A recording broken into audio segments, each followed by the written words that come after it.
जय जगन्नाथ दर्शक बंधु भुवनेश्वर रे आग को भैरवी रड़ी दब एवं भुवनेश्वर ओ कटक रे कौन कौन संकेत देखिले कलिजुग शेष हेबार जानिबा आसंतु प्रमसान कंठरू सुनिबा। भुवनेश्वर रे भैरवी डाकिब शुभिब चौद पुरा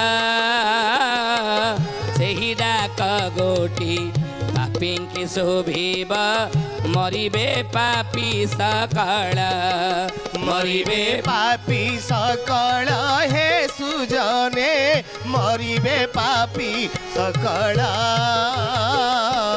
मरिबे पापी सकल हे सुजने मरिबे पापी सकल।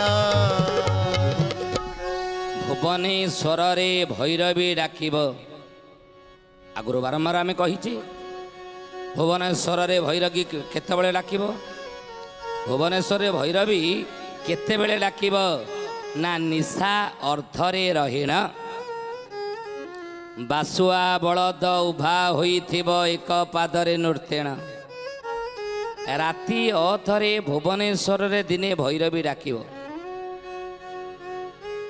आ बासु महापुरुष कहिले सेही डाक गोटी पापींकी शोभिब मरिबे पापी सकल से डाक गोटे भल लोक मान शोभा जीव नाही से डाक ज्ञानी गुणींद्र मान भक्त मान शोभा जीव नाही ताले काहा को शोभा जीव ना पापी मान से डाकटी शोभा जीव बोली अच्युतानंद इंद्र गोविंद गीतार कहले पापींकी से डाक शोभिब सुधियानी भुवनेश्वर सहित एकाम्र कानन सहित लिंगराज क्षेत्र सहित भगवानंकर अनेक इति लीला अच्छी संपर्क अच्छी शिशु अनंत मालिकार नाम है पट्टामडाण एतरे कौन कहते लिंगराजपुरी त्रयोदश दिन अजगर जगिथिबा बौड़लो अजगर जगिथिबा बिंदु सरोवर विष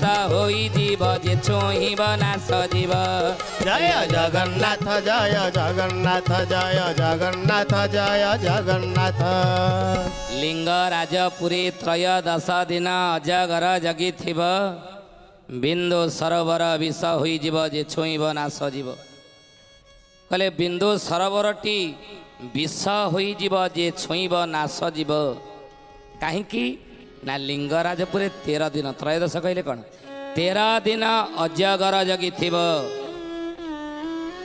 सुधियानी केतेबेले ना जेतेबेले 22 पाबछरे मीन खेली जगन्नाथ रत्न सिंहासन को समुद्र जल छुईथिब से समय चतुर्धा मूर्ति को त्रिजटार वंश मिली रेल रे नेबेटी दार को भिड़ी जाई फुललो सबु बुद्धि जीव सरी त्रिजटा वंश मिलिकी रेल रे दार को आणुथिबे से रेल कलिकतार तो अच्छी आम आलोचना करिछि समुद्र पछे पछे गोड़ी थी समुद्र पछे पछे गोड़ी आसी लिंगराज को अभिषेक करिब ई कथा मालिकारे पट्टामडाण रे शिशु अनंत लिखित लिंगराज को समुद्र अभिषेक करिब आउ ई समय रे त्रयोदश अजगर जगिथिब बिंदु सरोवर विषय समय हो बिंदु सरोवर तेणु हे ज्ञानी गुणी मंडली एकाम्र कानन भुवनेश्वर खंडगिरी एठारे मध्य साधु सन्त माने गुप्तरे अछंती गुप्तरे साधु सन्त माने अछंती आउरी मध्य एठारे गुप्त गंगा अच्छी खंडगिरी पहाड़ गुंफा अच्छी खंडगिरी पहाड़ रे एवं यही खंडगिरी पहाड़ रे साधु सन्त माने गुंफारे भजन लागिछि रात्र दिवा मध्यर गुप्त लीला से खेलिबे प्रभु से ठावर गुप्त लीला प्रभु से ठावर खेलिबे सुधेया नहीं आम बारंबार को गोटे लिंब गछ अच्छी से खंडगिरी पहाड़ रे लिंब गछटी अच्छी जो लिंब गछर गछर पत्र पिता नुहे मिठा लगे लिंब गछर पत्र मिठा लगे साधारणतः लिंब गछर पत्र कौन पिता कटु पिता କିନ୍ତୁ ସେ ଲିମ୍ବ ଗଛର ପତ୍ର ମିଠା ଲାଗେ। ଆପଣ ପରୀକ୍ଷା କରି ଯାଇ ଦେଖୁନାହାନ୍ତି, ପାଇଲେ ତ ହେଲା ନାଇଁ। ତେଣୁ ମହାପୁରୁଷ କହୁଛନ୍ତି ଏଇ ଭୁବନେଶ୍ୱର ଏକାମ୍ର କାନନରେ ବହୁତ କଳ୍କି ଲୀଳା ହେବ, ପ୍ରଭୁଙ୍କର ଲୀଳା ହେବ। ଆହୁରି ମଧ୍ୟ କଟକ ଖାଲି ଭୁବନେଶ୍ୱର କଥା କ'ଣ, ଭୁବନେଶ୍ୱର ଲୀଳା ହେବ, ଏକୁ ଏକାମ୍ର କାନନ ଲୀଳା ହେବ। ସେଇଭଳି କଟକ ଉପରେ ମଧ୍ୟ ବହୁତ କଥା ମହାପୁରୁଷ କହିଛନ୍ତି। କଟକ କ'ଣ କହିଛନ୍ତି ବୋଲି ମହାପୁରୁଷ ଅଚ୍ୟୁତାନନ୍ଦ ଜୀ କି ଜୟ। ସଧେୟନୀ ଜ୍ଞାନୀ ଗୁଣୀ ମଣ୍ଡଳୀ କଟକ ଉପରେ କ'ଣ କହିଛନ୍ତି ମହାପୁରୁଷ? କଳିଯୁଗ ପୁରାଣ ମହାପୁରୁଷ ଶିଶୁ ଅନନ୍ତ କହୁଛନ୍ତି। ଏ କଳିଯୁଗ ପୁରାଣରେ କ'ଣ ନା କଟକ ସହର ହୋଇବ ନଷ୍ଟ, କଟକ ସହର ହୋଇବ ନଷ୍ଟ, କଟକ ସହର ହୋଇବ ନଷ୍ଟ, କଟକ ସହର ହୋଇବ ନଷ୍ଟ, ଯବନ ଭାଙ୍ଗିବେ ଇଂରାଜୀ ରାଷ୍ଟ୍ର, ଯବନ ଭାଙ୍ଗିବେ ଇଂରାଜୀ ରାଷ୍ଟ୍ର। ଶିଶୁ ଅନନ୍ତ ମାଳିକାର ନାମ ହେଲା କଳିଯୁଗ ପୁରାଣ। କହିଲେ କଟକ ସହର ହୋଇବ ନଷ୍ଟ, ଯବନ ଭାଙ୍ଗିବେ ଇଂରାଜୀ ରାଷ୍ଟ୍ର। ଆଗ ବେଶୀ ଆଲୋଚନା ଆମେ କରିବା ନାହିଁ, ବ୍ୟାଖ୍ୟା କରିବାରେ। କଟକ ଉପରେ ଅନେକ କଥା ମହାପୁରୁଷ ଲେଖିଛନ୍ତି। ସେଇଭଳି ଯଶୋବନ୍ତ ଦାସ, ମହାପୁରୁଷ ଯଶୋବନ୍ତ ଦାସ ଜଗତସିଂହପୁର ନାଇଲୋ ନନ୍ଦୀଗ୍ରାମ ଅଢଙ୍ଗଗଡ଼ରେ ଯାହାଙ୍କର ଜନ୍ମ, ସେଇ ଯଶୋବନ୍ତ ଦାସ କଟକ ଉପରେ କ'ଣ କହିଛନ୍ତି? କହିଲେ ବାବୁରେ, କହିଲେ ଖୁରା ଟାପୁ ଘାତେ ଯେ ପୃଥିବୀ ହେବ ଚୋର ବାବୁ, ପୃଥିବୀ ହେବ ଚୋର, ଖୋଜା ଲୋଡ଼ା ପଡ଼ିବ ଯେ କଟକ ସହର ବାବୁ, କଟକ ସହର। ଖୁରା ଟାପୁ ଘାତେ ପୃଥ୍ୱୀ ହେବ ଯେବେ ଚୋର, ଖୋଜା ଲୋଡ଼ା ପଡ଼ିବ ଯେ କଟକ ସହର। ଖୁରା ଟାପୁ ଘାତରେ ପୃଥିବୀ ଯେତେବେଳେ ଜୋର ହେବ, ଚୂର୍ଣ୍ଣ ହେବ, ଅର୍ଥାତ୍ ପୃଥିବୀ ଯେତେବେଳେ ନଷ୍ଟ, ସମ୍ପୂର୍ଣ୍ଣ ତ ବିନାଶ ହେବ ନାହିଁ, କିନ୍ତୁ ମହାଭାରତ ଯୁଦ୍ଧର ଗୋଟିଏ ଓଳି ବାକି ଅଛି, କଳିଯୁଗରେ ଏଇଟା ହେବ। ତେଣୁ ସେତେବେଳେ ଯେତେବେଳେ 1/3 ଲୋକ ମୃତ୍ୟୁ ମୁଖରେ ପଡ଼ିବାକୁ ଯିବେ, ସେହି ସମୟରେ ମହାପୁରୁଷ କହୁଛନ୍ତି ଖୋଜା ଲୋଡ଼ା ପଡ଼ିବ ଯେ କଟକ ସହର। କଟକ ସହର ଖୋଜା ଲୋଡ଼ା ପଡ଼ିବ। ତତ୍ତ୍ୱବୋଧିନୀ ମାଳିକାର ନାମ ହେଲା ତତ୍ତ୍ୱବୋଧିନୀ। ମହାପୁରୁଷ ଅଚ୍ୟୁତାନନ୍ଦ କହୁଛନ୍ତି ଜମ୍ବୁ ଦ୍ୱୀପରେ ସେ ଯେବେ ହୋଇବ ଭାଙ୍ଗିବା, ହୋଇବ ହାନି, କଟକ ସହର ଗୋଟି ଜୀବଟି ଯେ ଭାଙ୍ଗିବା, ଯିବଟି ଯେ ଭାଙ୍ଗି, ଜମ୍ବୁ ଦ୍ୱୀପରେ ସେ ଯେବେ ହୋଇବ ଭାଙ୍ଗି, କଟକ ସହର ଗୋଟି ଜୀବଟି ଯେ ଭାଙ୍ଗି, କଟକ ସହର ଗୋଟି ଭାଙ୍ଗିବ। ଭୟଭୀତ କରିବା ପାଇଁ ଆମେ କହୁନାହୁଁ ହେ ଜ୍ଞାନୀ ଗୁଣୀ ମଣ୍ଡଳୀ, ମାଳିକା ଶାସ୍ତ୍ର ମାଧ୍ୟମରେ ଭୟଭୀତ କରିବା ପାଇଁ ଆପଣମାନଙ୍କୁ କହୁନାହୁଁ, କେବଳ ସଚେତନତା ସୃଷ୍ଟି କରିବା ପାଇଁ କହୁଛୁ, ସତର୍କ କରିବା ପାଇଁ। କଟକର କ'ଣ ସବୁ ଲୋକ ବିନାଶ ହେଇଯିବେ ନା? 1000 ବର୍ଷ ତଳର କଟକ ରୂପା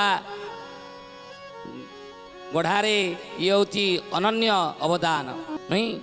ରୂପାର ସହର କଟକ, ଇଏ 1000 ବର୍ଷର କଟକ ଉପରେ ମହାପୁରୁଷ ଚକଡ଼ା ମଡ଼ାଣରେ ଶିଶୁ ଅନନ୍ତ ପୁଣି କ'ଣ କହିଲେ?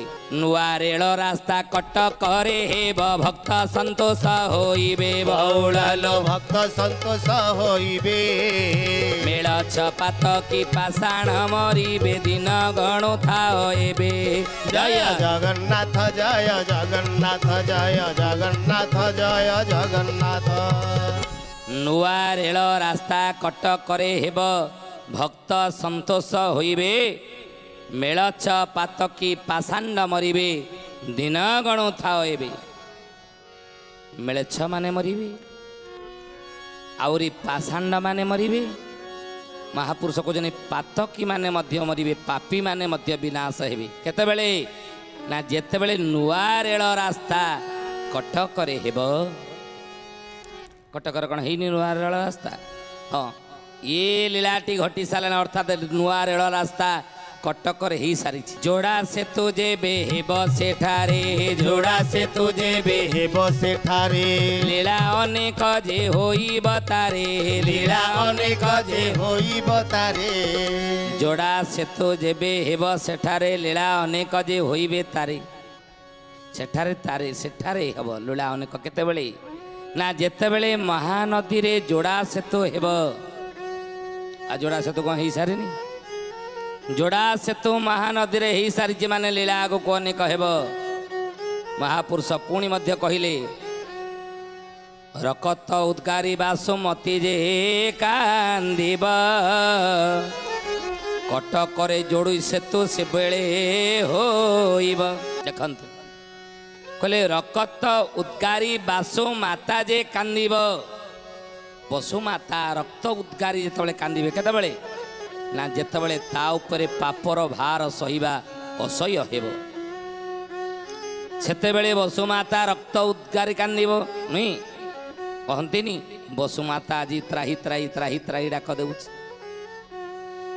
तेणु जेतेबेले पापर भार ता उपरे सहिबा असह्य हेब सेतेबेले बसुमाता रक्त रक्त उद्गारी कांदिब आउ सेई बेले जोड़ा सेतु कटकरे हेब से बेले ही सारी पुणी महापुरुष कौन कहते कहले बिड़ा नासी ठारू चौद्वार पुणी नरा झरुगड़ खाई कौड़लो नरा झरुगड़ खाई उराली ठाबरू मंचेश्वर जाए भूमिकंप हेब थही जय जगन्नाथ जय जगन्नाथ जय जगन्नाथ जय जगन्नाथ भूमिकंपटी आगो को हब केतेबेले ध्यान देवे हे सोधियानी आगो को कटक अंचल रे से अंचल रे भूमिकंप केतेबेले हेब मालिकारे लेखा जाइछि